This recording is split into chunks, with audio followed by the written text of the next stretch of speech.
Welcome to the webinar series, our Vermilion webinar series. We know you're all busy bees, and we are really proud that you took the time out to talk about culture and to think about career reentry, and we hope you find this webinar useful. So a bit of housekeeping before we get started. Try to use this webinar as a bit of me time. So we have a few reminders for you to make the most of our time together today. So we encourage you to turn off your phones, turn off social media, and give us your full attention for the next few minutes. Grab a cup of tea, perhaps a cookie, settle in. We promise it'll be worth it. And don't be shy. We really want this webinar to be interactive. So if you look at your screen, you'll see a Q&A button. And Ann Barbara is actually on the line monitoring the questions that they're coming in, and she'll share it with us so that we can make sure we can address your questions and concerns. So a little bit about Vermilion and who we are before we get started. So we really are that hub for career reentry. We started Vermilion based on our own experiences reentering the workforce after a career break. And we'll talk a little bit more about that in a few minutes when we go through introductions. But we recognize and celebrate the various chapters in your career and provide a guided approach to career reentry. So what we have done is create a platform for you to navigate this next phase. We have our talent community of amazing professional women. We have our coaches. We have companies that have raised their hand and said, we are interested in working with women that have interest in getting back into the workforce, and then our community partners, of course. And people are always curious, who else is in the community? What do they look like? So we wanted to share this with you because we have a chance to meet many of you, and we're always amazed and so impressed with the level of education, the level of experience, and we really wanted to share this with you. We actually met with a company today, and this was a topic of discussion, is who's in our community. And the thing that really stands out about our community, in addition to the level of education, experience, and representation of the various functions, is really the professionalism and the motivation to get back to work. So before we get any further, so tonight we are talking culture, and we are so honored to have Kathy D'Agostino joining us. Hi, Kathy, you there? I'm here.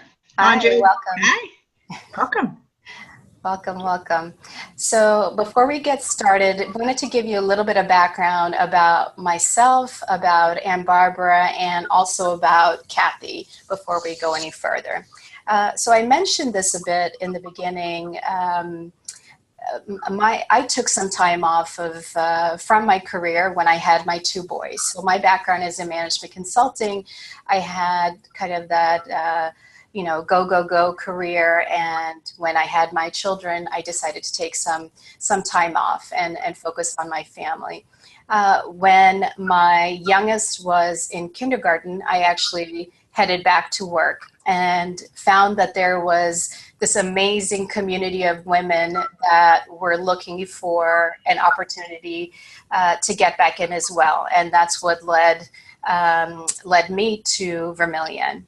And Ann Barbara's here, actually. She is manning the Q&A, as I mentioned, so I'm just going to go ahead and introduce her as well. So Ann Barbara is an expat from the Netherlands, and she came to career reentry with a different perspective.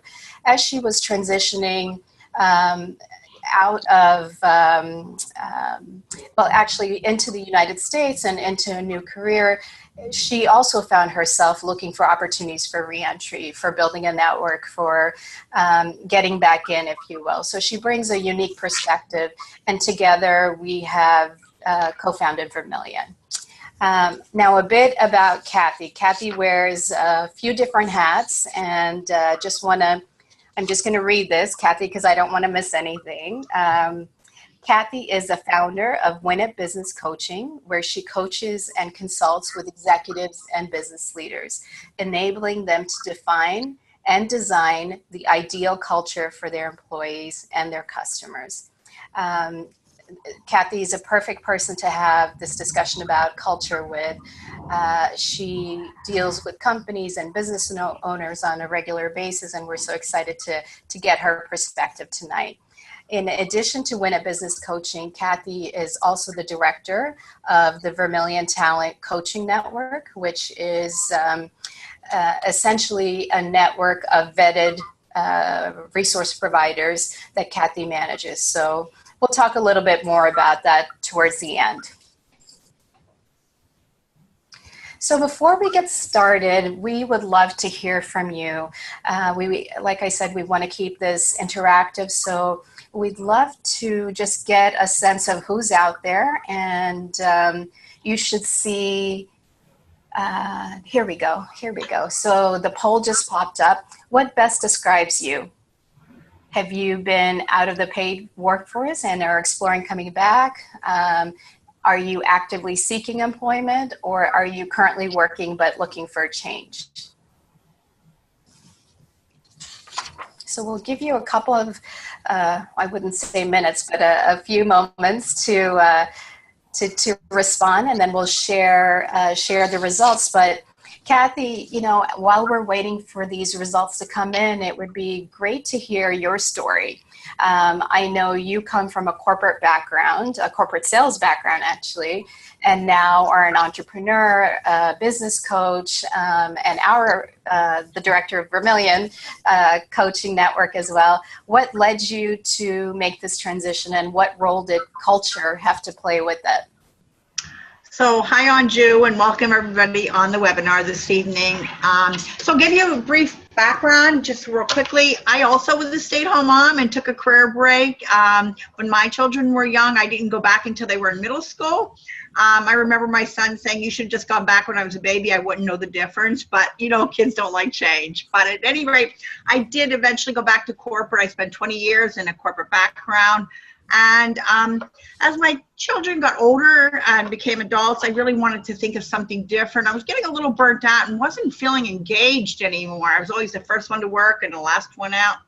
I began to realize I was getting disengaged, and I looked around and I really saw that it was lack of values and alignment, and the cultures that I was picking, the jobs I was working in, weren't in alignment anymore with what I truly wanted. So I started asking a few mentors of mine, and they're like business coaching and consulting. And, I felt like I'm home. I feel like this is truly where I belong.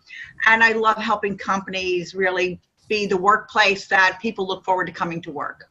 Wonderful. Well, thank you so much. As well as the director of Vermilion, and that's been a great asset as well. Of course. Wonderful. So it looks like we have our poll results, and it looks like everyone on the call tonight is exploring re-entry. So that gives us a bit of perspective, Kathy, as we move forward. Absolutely. Wonderful. So I'm just going to close this up and we can continue. So we're talking culture tonight, and I'm just having a bit of a trouble. There's always a little bit of a technology issue, but here we go. So we're talking culture tonight. So Kathy, talk to us about what culture is. We hear that word thrown around a lot, but what exactly is it? What's the best way to describe culture?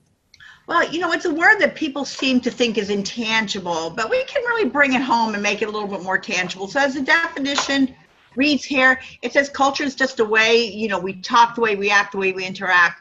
And so it's just sort of the way companies refer to it. It's the way we get things done around here. And that's the best way they describe it most often.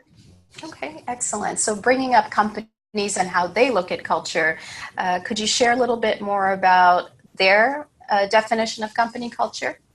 So this is interesting. It's a little different than just what is culture. The definition is both inside and both an interior and exterior. So the inside is our values and our attitudes and our beliefs, and the exterior is what people see, as we just referred to more as, what is culture. And what really drives all of this is if we're in alignment with the company's, our own personal values and our own personal beliefs. And as I found out, if they're in alignment, that's great. And if they're not, then oftentimes we struggle with that. I think that makes a lot of sense. And let's talk a little bit more about that intersection where culture and values meet. Explain this concept to us. So that's really crucial. It's the combination, it's basically the fundamental principles that make up a company and how it connects to its employees. So we see here the beliefs and the values, we see the attitudes, and we see the behaviors. And that's really the combination of everything that we bring as people. And we're going to talk about personal and organizational values, but as we bring as our own personal values, and as the company also, the way they behave and what they describe as their culture. Okay, I think that makes it's sort of what, one other thing I would just add real quickly, sorry. It's what they ultimately say is it's the way they do things and the way they say things, and that really is the combination of where everything intersects. Wonderful. Thank you, Kathy.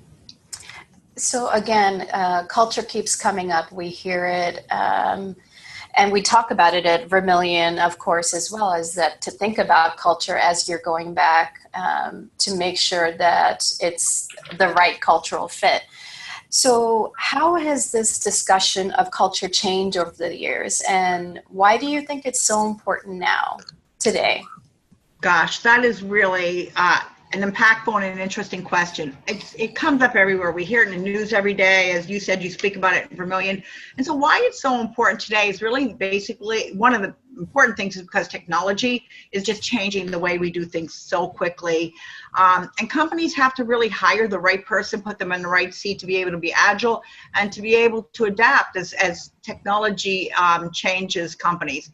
There's three more reasons that I think it's really, really important. Right now, we know that attracting new talent is very difficult. New talent is very competitive for highly skilled employees, and so a lot of companies have many choices. So attracting that talent, retaining, keeping the employees that they already have is a huge issue for them. A lot of people think putting the ping pong table is going to work, or taking down the cubicles, and it's really far greater than that. And then the last one is really having employees that are engaged and productive. And we're going to talk a little bit later about why that productivity is so important and how people make their contribution.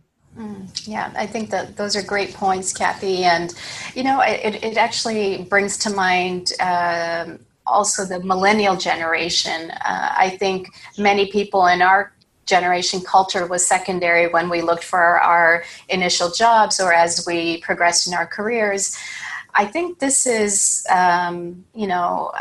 a very important criteria to millennials. Like, they use this as one of their main criteria in selecting a company or a function, for example. Something that we can maybe learn from them.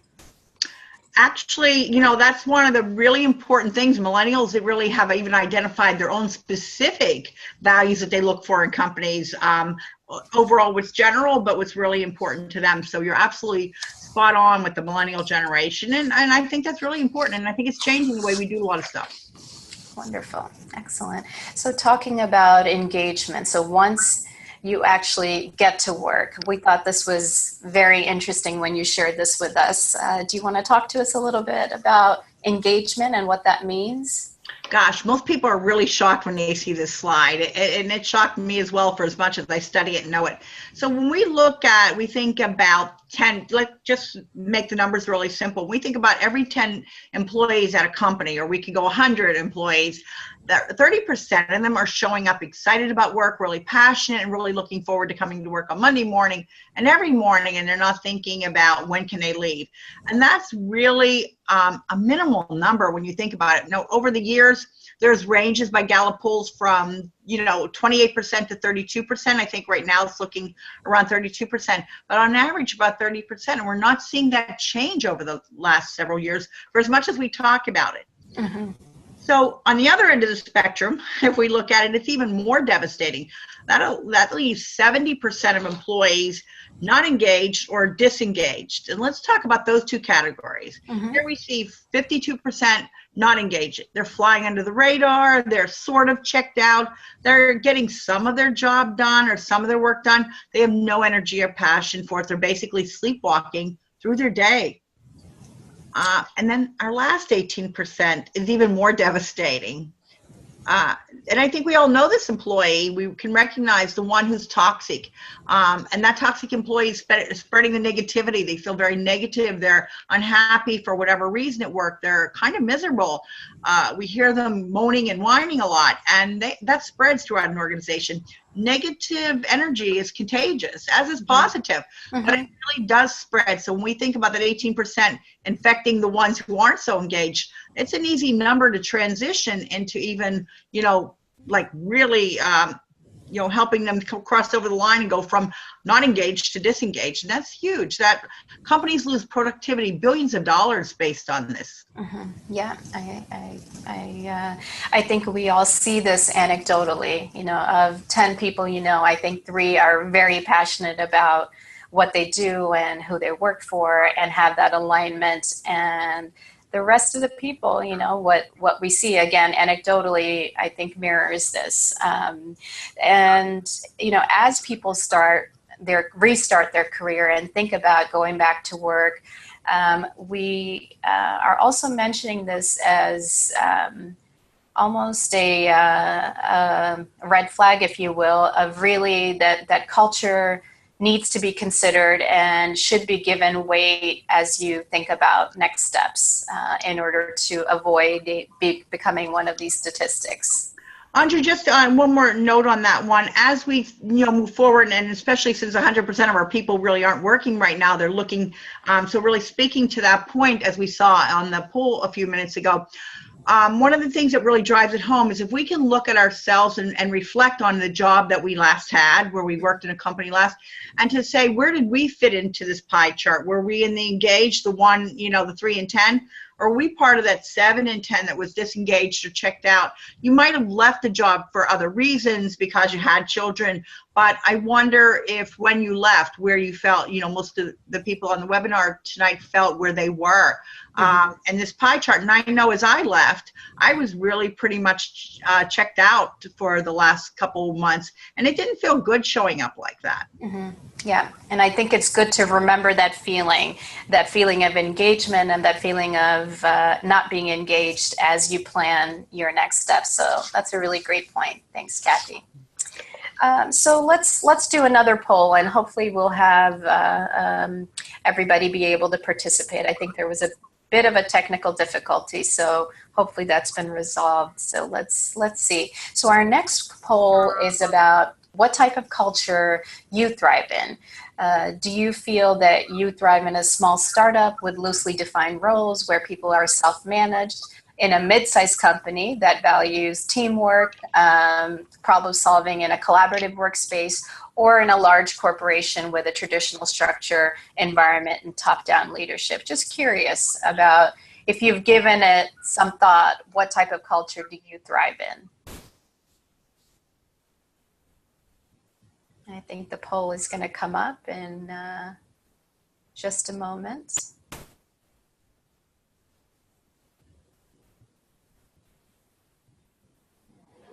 I'm not seeing the poll. Oh, there we go.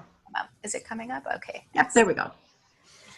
Okay, so as we wait for that, Kathy, maybe we'll come back to the answers there. So, coming back to that notion of personal core values and organizational values, can you walk us through what each of these terms mean, and talk to us a little bit about why it's important, again, to align these?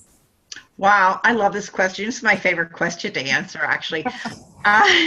So there's a couple different ways of looking at it. Is when employees really feel a personal connection to their work, they're more engaged. And we say engaged, that looking forward to coming to work, the definition that we shared before, and they feel like their contribution matters.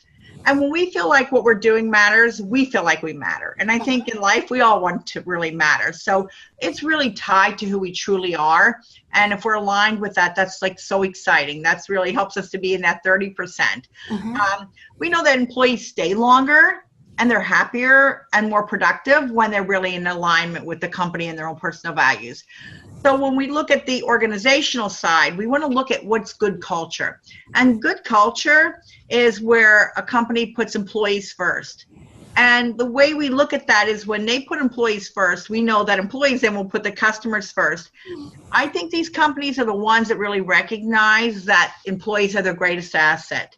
And give those people, that asset, their greatest asset, a lot of recognition in their company.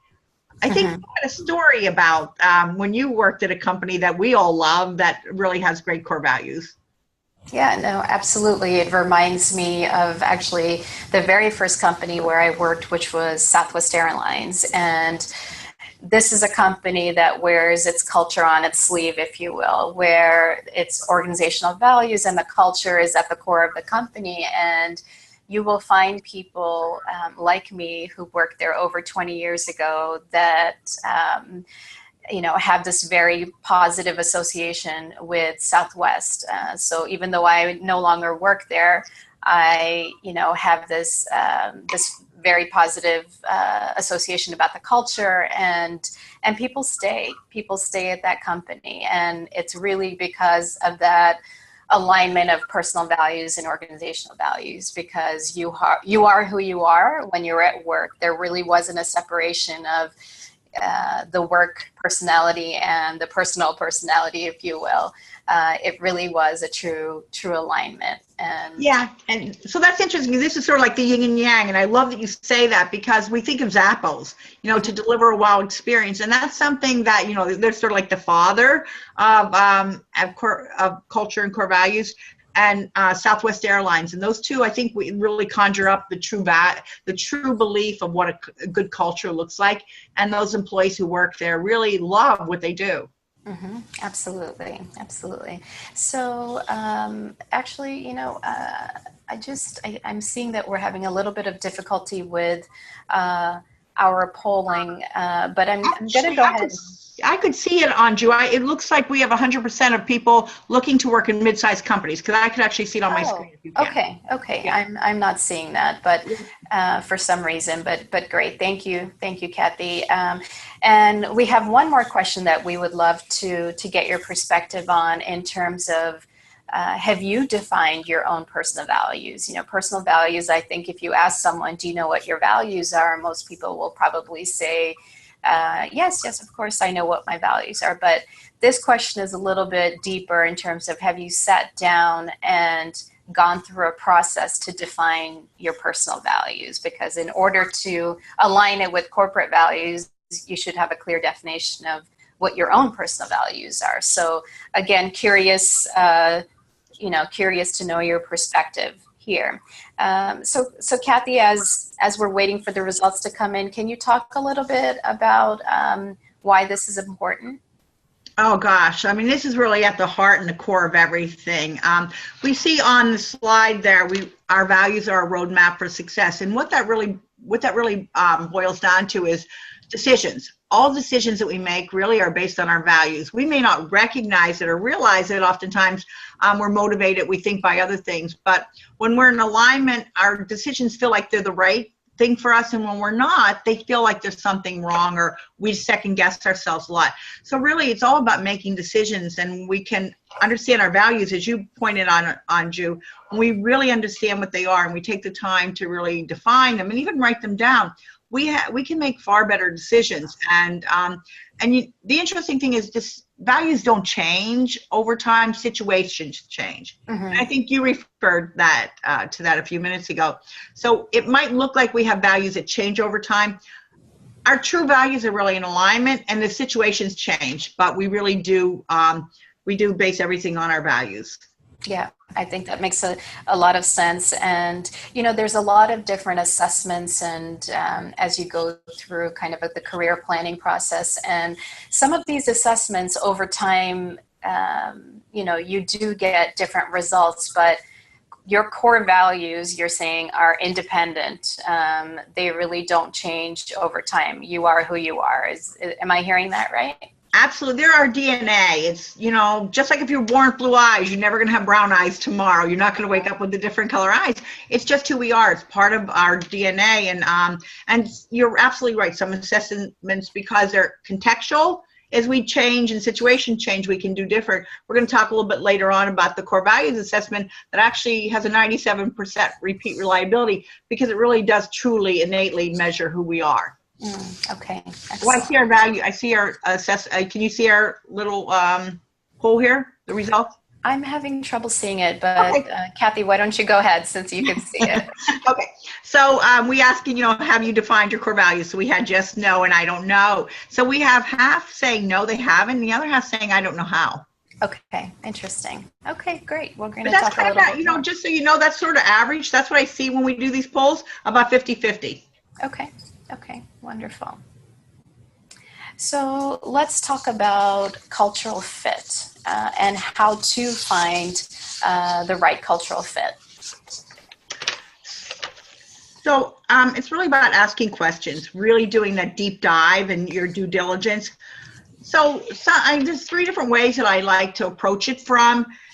When you're talking with the department manager, this is after you get past, the second round of interviews, possibly after you go through HR, you want to talk to the department manager or the hiring manager about, walk me through a day in the life of this job and your company, not just the job, but you really want to understand the culture.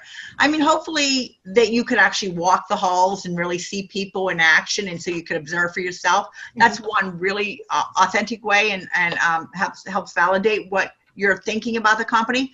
But if you don't have that opportunity, you can ask them to, verbally walk you through, what's a day like at the company? How do people interact with each other? What would my role be, and how would I interact with these other departments? So asking a question like that and giving the person an opportunity to be open-ended about it, it'll be interesting and telling what they choose to share with you. I think sorry, go ahead. No, that's it. I think that's one of the really, really important ones. Great. And I think we've talked about this in the past as well, as to ask those questions to different people, right? You're looking for consistency of answers and to get different perspectives as well, right? Oh, absolutely. Yeah, definitely can ask the HR manager, but I want you definitely to think about that when you get to the hiring manager or somebody in your department. If you have an opportunity to talk to other people, absolutely ask that question of everybody, so you can start seeing if the answers are consistent or a little bit different. Right.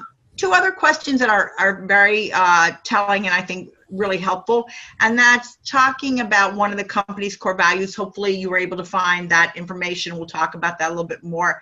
And if you could find one of their core values, you might ask them a question about, tell me about a time your company had to make a hard choice about one of your values. So it might be, or make it difficult, how you had to make a difficult decision. So it might be if your company values excellence, and if you had to choose between a product and money, how might you have made those choices? Or integrity, if the value is integrity, you might want to ask, when they've had to make the difficult decision, how did the company decide to really honor the value? And does that make sense? Yeah, absolutely. Actually, what you're referring to is asking for examples to back up what they're saying, which, when you're in an interview situation, that's exactly what companies ask you to do. They're trying to evaluate who you are, what your values are, and they want you to provide examples. So you're giving it back to them in one sense. It's a 2-way vetting process. Absolutely. Right? Absolutely. You want to be able to ask them questions as they're evaluating you, because, I think a lot of times we think, well, we got the interview, like, oh, this is great. But we really, if we want to make the right choice, and again, decisions, based on our values. And then the third one I think is, again, really important. And that's, tell me about a way your company communicates their values. How do they communicate it to the employees? How do they communicate it to the customers? And so for an example of that, and I think stories drive things home, a lot of companies think it's very cool and truly honor corporate social responsibility. Mm-hmm. And so if they if they really say that that's one of their values, you might ask how they give back to the community. How do the employees participate in that? How do they pick those different causes that they give to? And that will reveal a lot about the company. And sometimes people may just say, oh, we put that on there because that's like, sort of expected today, but Mm-hmm. we don't pay too much attention to that. It's amazing what people will say, because I think basically people are honest. Mm-hmm. And so asking the question, you find some interesting answers. Yeah, absolutely. I did think that's great. And it actually reminds me of Southwest again, because the community and being involved in local communities was very important as part of the corporate culture. And they had a relationship with the Ronald McDonald House, where each local organization was connected and actually spent hours at the house cooking meals for the families, etc. That was embedded into the culture across the country, which was, it was action as well as the words, which was fantastic. So that's a great example, Kathy. I want to move on and talk a little bit more about how to identify company culture. So what we just talked about is more identifying it once you're face-to-face in an interview situation.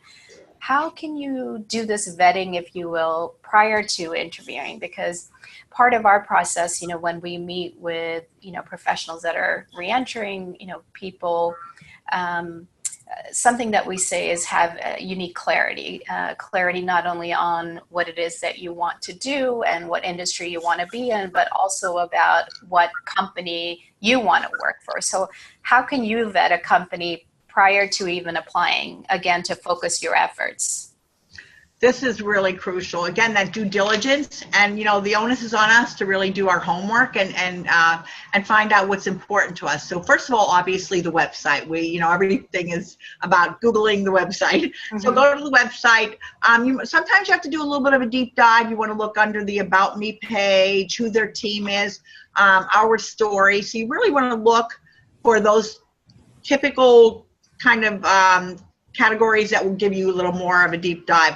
Some companies will actually put them on their website. I know I have them on mine, you have them on yours. Some of the companies, Southwest, Zappos, they're all over the website, but something you have to dig a little deeper. So it's definitely worth a deep dive. Social media, of course. We have all our little tags there, chat, tweet, check those out, see what they're taught. Not just that they have them, of course, most companies will, if they're at least small size companies or mid. You want to look at what are they talking about in their blog posts. We have blog posts next. What's the subjects that they talk about? On social media, how do they answer? Do they actually respond to people that ask questions? Mm-hmm. Are they responsive? So if they're a company that, they value customer experience or customer service, do they actually answer the customer's questions on there? What are they tweeting about? So really looking at that across the board and seeing what the general consensus are, or if it's just broad-based, or what do they really talk about? So the subjects, the topics. The blog posts are very telling. What's the call to action? What are the topics? How often do they blog? And are they really relevant with their topics? Or are they kind of canned blogs that everybody has on their website? So how unique are they to the culture of the company? One that I don't have up there is Glassdoor. I think that is, anybody would be remiss if they don't look on Glassdoor. Even the tiniest companies truly will have reviews on Glassdoor. So what I like to point out here is you're not looking for the one rogue, bad review, or the one excellent review. We don't know who really, that's two extremes. Looking at the general consensus, if you can find about 3, 4, or whatever number of them, can you get a feeling for what people are saying who actually still work there or may have left? So sure. looking at that is huge. LinkedIn, of course, we would be remiss. Also LinkedIn to see if there's anybody that work at one of those companies that you might be even a second connection. And could you reach out to them beforehand? And let's see what else. If it's a B2C, meaning a business to consumer, say like a Gap or a brand name, you might check the Google reviews and also check Yahoo or Better Business Bureau and see what how the company shows up in that respect too. And if they had a complaint, it's not a red mark against them, but did they answer, did they resolve it? And I think that those are some very telling and insightful. What I see today, Anju, is that it's very hard for a company to be not to be transparent. It's, and that toxic culture, if a company has it, it will come out it will come out somewhere. I'd be surprised if you aren't seeing it if it truly isn't a good culture. And I think that's the beauty of social media, is that you have that transparency and access to all this information. But again, like you said, due diligence on our part to go out and explore. And if you look at the majority of the sources on here, if you've been out of the workforce for over 5 years, some of these forums either didn't exist or were not as popular, so things have changed. So it's also getting comfortable on social media and exploring to get to know these companies. And this is probably an area where perhaps your children or a younger person in your life can help you navigate as well. I'd like to add to this one last statement that, companies have learned, as we know with Uber, and we've seen some other ones, that what happens in Vegas doesn't stay in Vegas anymore. Great point. Yeah, great point. Wonderful. So that leads us perfectly into, things to watch out for. I love this graphic because, again, people say a lot of things, but things aren't always as they seem. So what are some yellow flags, if you will, to watch out for? So I like this graphic too, because black and white, things aren't always so black and white. So right. Yeah, so what can we look for yellow flags? So if it's a little bit of a smaller company, they may not have their core values posted. They may not have their mission and vision so widely known. A lot of companies, when they're very young and startups, they don't recognize that that's really helps attract employees. So that, as you said, the millennials especially, so that they know that they're aligning themselves. So we want to ask that question during the interview. We want to, again, obviously looking at social media and just see what they're talking about. We really want to look at, when we interview with the HR person and everybody throughout the organization, what do you see as the company's values? What do you see as the company's mission? And hopefully they can at least speak to it if it isn't obvious. Again, what you might want to ask a question is, what value, let's see how we can say it. What's an important value that I would have to work here and be successful? Or another way of phrasing it might say is, what values do the employees show up with, or, really come work in your company that really help them be successful. So you want to look at who works there and what they're seeing as success internally, and then the values that you have, how would that align with what the company is saying? Because obviously we're not really seeing it anywhere. Right. You might ask about their vision. Where do you see this company in 3 years or 5 years? I wouldn't go on past 5 years. Most companies with technology and the way millennials change jobs don't really have visions much past 3 to 5 years. But I think to see if the employees or who's ever you're interviewing with, the senior managers, really have a sense of where the company's going. And if you want to grow with a company and they can't tell you what their vision is, I think that's very, I'd be leery of that company, or at least until I ask more questions. Sure. Yeah. Another interesting question could be, how has your culture changed? Also to see the evolution and how they've adapted and what new, where they're putting more emphasis on. I think that can be also very telling in a different way. Oh, you bring up a really great point. If a company says, "Oh, we do things the way we've always done them around here," things are pretty much stable and consistent, I call that a red flag. That would really, and today with technology and the way everything's changing so fast, if a company's saying that, we know that that's a stagnant company. There's lots of companies that have gone out of business that always did things the way they always did in the past. That just innovation is definitely important in companies today. I would say it lacks innovation if they can't answer that question in that respect. That was a great point, Anju. Oh, thank you. It looks like we have a question that just came in from Marlena. I'm going to go ahead and introduce it to them. I want to make sure that we get to this. So she wanted to go back to the slide about engagement and about the 52% and the 18% who are not engaged and disengaged. Every company has them. So her question is really about how can you arm yourself against kind of getting pulled into those categories? Like, how can you stay engaged as an employee?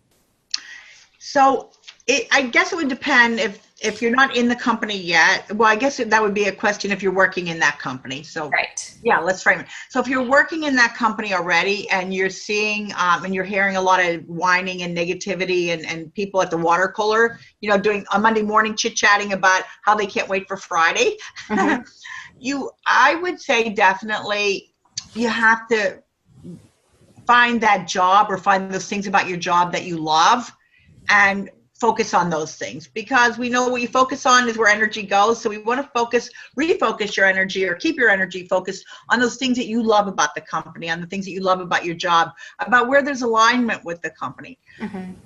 Yeah. What we know is if we focus on the problems, we'll see more problems.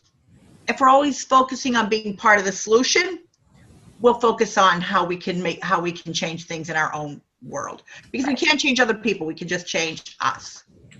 Right. And I think it's also important to think back to when you were engaged, when that point in time when you were part of that 30 or 32%, and what was different then than it is now, and trying to isolate that and figure that out a bit. I think that could also help as well. Thank you, Marlena, for your questions. So we have a few more things that we wanted to discuss. So I'm going to hold the other questions that are coming in just till the end. Okay. Well, I'm just excited that people are really that want to really involved in this topic. I'm passionate about it, and I know your company, you and Anna Barbara are as well. So I'm excited that people are really bringing new concepts in. Yeah, absolutely. So let's talk about companies and what they look for in a candidate. So could you talk to us a little bit about this slide and core values and the questions that come up as they're trying to evaluate values in a candidate? Yeah, this is three of the ones that I hear most commonly are the ones we have here. Can you work collaboratively? We know today a lot of companies work in teams. So that's really important. They want to know, can you be a team player? It doesn't mean that you don't have your own role and responsibilities, but can you work in teams? Can you play in the sandbox with others? Mm-hmm. Everything we learned in kindergarten, we really bring forth in our work environment. And to that along the same lines, can you get along well with others? How do you learn to be congenial when you have to be congenial, not always giving up what you believe in, but how can you really work well with others and get along with them? And again, being solution focused versus seeing the differences in the diversity in people, seeing how we can really be engaging. Yeah. And then the last one, are you a problem solver? I mentioned innovation before. Companies are highly innovative today, and they're looking for employees to be innovative. If you solve a problem, and you can help that company solve their problem, because most companies are in business to solve customers' problems. So if you're part of that solution and you can be a problem solver, then that helps the company be profitable and productive. And it also helps their reputation. We really, people look for people who can create value in a company. That's fantastic. I'm sorry, Kathy, you want to add something else? Yeah, I was going to say, sorry. Okay. A couple other ones I hear a lot, and I think these are really important, is being honest and integrity. They're not going to ask you if you're honest, but they might say things, tell me about a time when you had to make a really hard decision. You might have known somebody who's doing something dishonest within the company, and they were your best friend. How did you handle that? So being prepared for those hard questions that you asked, they're going to ask them back, and they're often a tell me about a time. So be prepared for a few of those. You want to look around being respectful. That's a really important one for companies. Loyal, because we know the millennials jump ship kind of quickly. The baby boomers stay too long, maybe. So are you loyal while you're there? Mm-hmm. Do you show up professional? We really want to look at that. How do you show up for work? And are you hardworking and going above and beyond? Just tell you a real quick story on that one. My daughter was on her third interview for a government job, and we kind of think government, oftentimes we think they're kind of cookie cutter people. Sitting in a large room with a lot of people waiting to be interviewed, and a woman came walking by and tripped and dropped all of her books and file folders on the floor. And my daughter looked around and goes, "Oh my gosh, like, who's going to get up and help her?" Mm-hmm. So nobody did. And just being a human being, because we're all human beings, she got up and went over and helped her pick everything up. And the woman said, "Why are you here?" And she said, "Oh, I'm interviewing." And she said, "Tell me your name." And she told her name. About 5 minutes later, they called her into the room to interview. There were a panel of people. Mm-hmm.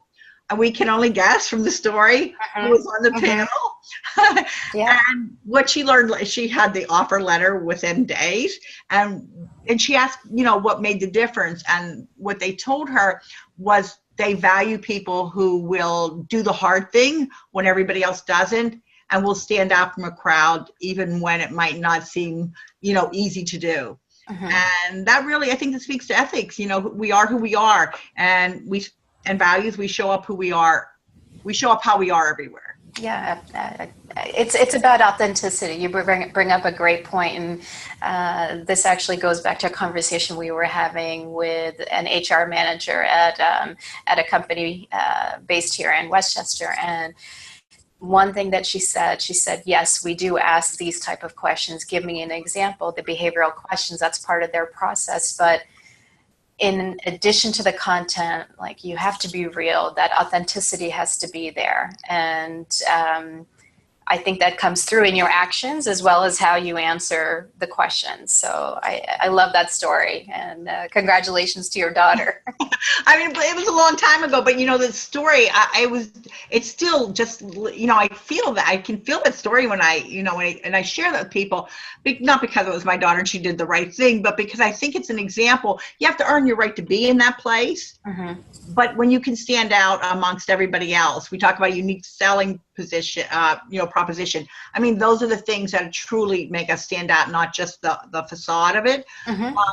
And so I just share this last point about why companies take so much time, and the good companies do take a lot of time about finding the right candidate with culture fit, because we know that 46% of people will fail in their jobs, and the reason given is a poor culture fit.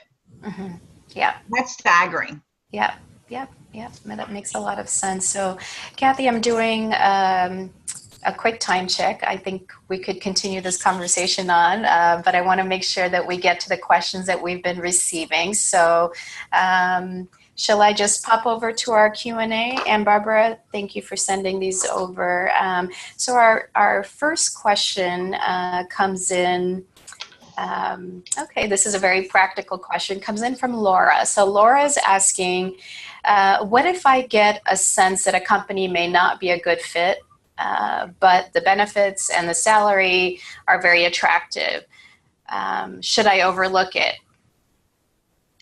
I'm going to be really honest here and say absolutely not. Yeah. I think that my answer to the last question, Laura, is pretty much is the answer to what you're asking, and that's 46% of people will fail in a job, and not just that you'll fail, but that you'll be unhappy, and it'll just put you back out into the job market again, only now with trying to also explain why you took a job and you only stayed a few months and now you're looking again.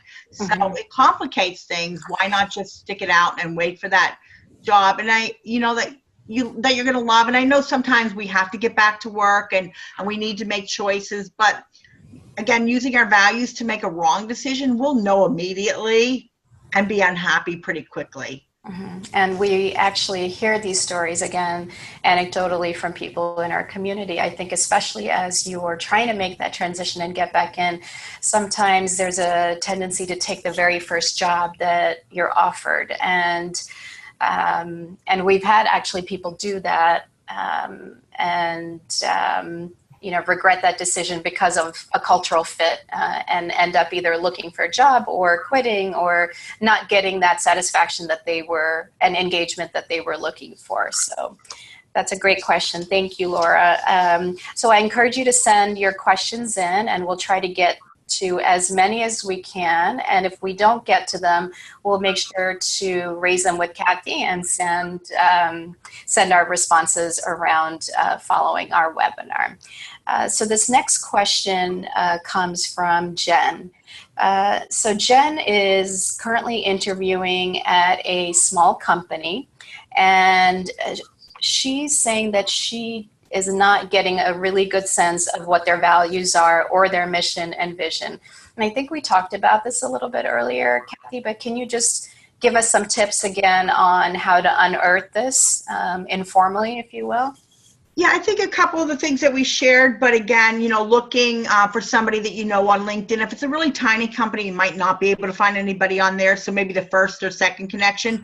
I think that's always valuable. But again, if they're blogging, most companies are at least blogging or putting articles out today. Even the small companies, they'll have somebody that's obviously very social media savvy. So again, looking there, and I think really asking those questions that we talked about, what is your vision for the company? What would you say is one of the important values that I would need to bring to be successful here? Really asking those personal questions, and I think it's important, and sharing your values. If they really don't know, you might say, just be totally honest and authentic and say, having a life work integration is important. I don't think we can find true balance, but can I take breaks and unplug when I get home, and then put my kids to bed and then join you again, and just be honest, especially in a small company, because the demands you can be wearing many hats and have many demands. There isn't a role for everybody. So, very specific, you might be multitasking, sort of, to speak. And so finding out, what the expectations are. Is there a work from home policy? Asking those questions if it's important, if you want to be able to stay home with a sick child, how does that work? Mm-hmm. Yeah, I think that makes a lot of sense, and it puts a very practical spin on culture, right? Because action is really what matters. So we have another question coming in, and this is from Marlena, actually, again, and she's asking, this ties into our poll question. We had some people that said that they didn't know how to define their values. So what's a good way to get started in doing that? So if we could just hold that question, I think, and I'm going to share an offer with everybody that will help them do that. And I think it'll give us some insights. And Marlene, we're going to get to that just in another slide or two, I think. Yes. Okay, fantastic. And a couple more questions. So this is coming from Tina. So Tina's asking, what if a company asks me to share my values with them? How honest should I be? So that's an excellent question. I would definitely be honest, but I would be selective. If you know the company's values before you go in, you might look at a few of those that also align with yours. So if you know collaboration is really important or innovation is really important, you would want to bring up those two values with a company. And when they ask, could you share some of your values, you might use examples of how those are important in your life and how you see them aligned with the company. It gives you a real opportunity to build that connection and to build the collaboration that's really important to you, and obviously making helping the company connect the dots that you really have what they're looking for. Maybe not every skill, but if you can connect on a culture fit and on values. Companies often say, if they're really progressive, we can hire for attitude and train for aptitude. Yeah, we hear that as well. I think we have time for just one more question, and let me just pick one here. So this is interesting. This is coming from Isabel, and Isabel's saying that she came from, actually, in our poll, we talked about the various structures, so a very structured corporate environment, and is struggling with letting go of that because that's all she has known. So her question is, how do I give myself permission to explore a new culture? So that's a great question too. I'm so excited about all these questions coming in. This is like so good. So how do you give yourself, I would say there's some similarities. As we know, values are always consistent throughout our life. So there'll be similarities. So you might ask yourself a question like, what made me happy at that last company? What really got me excited about showing up for work? What was I passionate about? And then, while that was true in the larger company, what would have to be in a smaller company that would help you connect there as well? So if you really love working in community, and in a small company might not have such a large community, you might have a real chance to get to know people better and try out new roles in a company. Because as I spoke before, we often wear multiple hats in a small company, and as small business owners, we know we wear multiple hats. Yes, we do. Yeah. So being able to have a little bit of excitement and innovation in your life and saying, wow, I get to try a couple different things out and maybe find a place I fit that I didn't think about before. So I would say go in with curiosity and taking some of those elements that made you happy in the other job and seeing if you could see them transferring into this job as well. And maybe a different way, but still within the same realm. Okay, fantastic. Thank you so much, Isabel, for your question, and Kathy. So I think we need to wrap up Q&A. Any final words of wisdom before we conclude? Actually, yeah, I really do say this in the end. We can share lots of stories, and I think stories make an impact. But we all truly know in making the hard decisions, we have to trust our gut. It's not always easy to do, but we usually get an instinct. We usually get a feeling about what's right and what's wrong. And if we can really trust that and know that our inner guide is helping us to make those decisions. And I say, trust yourself. You know more than you think you do. Oftentimes we look to the external world to make our decisions. And when we really know that, we truly know inside what the right thing is for us. And no one can really walk in our shoes the way we can. We have children or we have other responsibilities. What's really right for us? And I think trust your gut on that one. Great words to wrap up with. So I want to come back actually to Marlena's question about how do you get started with identifying your personal values when it comes to your career. So Kathy, do you want to walk us through this? Yes. So as a special gift to the community, Vermilion community, I have an assessment for a version of the core values, and it's a free assessment, and we can send out the link in the obviously in the slides, but we can send it out maybe in the email too, Anju. Sure. Yeah. And so it's just a quick 10-minute assessment. It's really fast. It's just 80 questions with really quick 4 words. You pick 2. It's just very intuitive, as we just mentioned, intuitive. And you can get a little video and a customized report, and it'll just help you if you're on that job interview and you'll get a report and they say, what are your values? And you're like, I don't know. It'll be just in black and white. People often find great comfort in seeing in black and white or in full color what their values are. And it's fun, and it'll be less than 10 minutes. I promise it won't take too long. And feel free and let us know if we can help you define that a little better if you're looking for that. Fantastic. Thank you, Kathy. And just so our audience knows, Ann Barbara and I actually went through this process, the core values process, and found that it was actually very revealing. And I like to share kind of a personal anecdote with respect to it's called the CVI, the Core Values Index. What I found is that I actually tend to be a high innovator and a merchant. Those were my top 2 quadrants, I guess. I don't know. How do you say? Values. Yeah, values. Values. Yes, of course, values. So it was interesting to see how the choice of career that I made in this stage of my career actually mapped to those values really well. So it's self-knowledge, and it's always great to continue to learn about yourself as you go through this process. So we definitely encourage you to take that, and we will send a link out to each of you along with some of the questions that Kathy had mentioned in terms of questions that may come up about core values. We'll make sure to include that along with the link in an email out to each of you. And I see that we have a couple of more questions. Unfortunately, we are wrapping up. We have more questions coming in. We will have to table those, unfortunately, and we will grab those questions and try to get the answers from Kathy and make sure that we circle back with you. So as we wrap up, I want to be respectful of everyone's time. First, want to say thank you so much for joining us. We really appreciate you taking an hour out of your evening to join us and talk about culture. And Kathy, this was wonderful. We would encourage each of you to connect with us. So as I mentioned earlier, we are really all about providing that guided approach for career reentry. So get to know us. We'd like to get to know you. Schedule a career catch up with us, and let's have a chat and help create a roadmap for you to get back to your career.